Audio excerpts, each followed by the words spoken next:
नमस्कार सांग माने मु लुसी स्वागत करुछि मोर गोटे नुआ मिनी ब्लॉग को। आज थिला रविवार मु गाधई पाधई पूरा रेडी हो जाइछि आ हेयर वाश मध्य करिछि। जेहेतु संडे थिला तो मु भाबिली टिके कपड़ा सब धोईकी सुखेई देबी काहे ना बहुत असना ही की पड़ी थिला।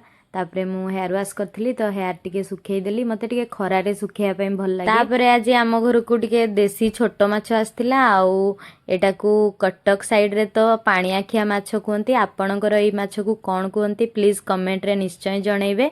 आम पुओ धोई दूची माछ सब को तापरे मु टिके हळदी लुण मिसेई गोळेई देली कहीं ना छणा जीव। तापरे पखाळ बाड़ेଇବା माछ हेची माने मोर ब्रेकफास्ट किछि भी दरकार नाही। पखाळ टमाटो को माछ मु खाई देइथिली तापरे टिके रील्स बनेଇବା पई रेडी हो जाइथिली। एटा थिला मोर रील्स बनेवार गेटअप।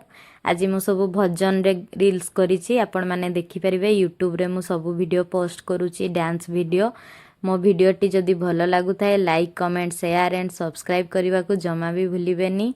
जेहेतु मो घुंगुर पिंधिली टिके छम छम करके चलने को मते बहुत भल लगे घुंगुर पिंधिथिले। देन एठी मो भाई माने सब गुड़ी उडौचंती आउ ए पिलाटीर आज गुड़ीटी कटिगला सेतपई तार मन दुख। तो सांग माने आजिर वीडियो टी को मु एठी शेष करूची। रहुची नमस्कार बाय।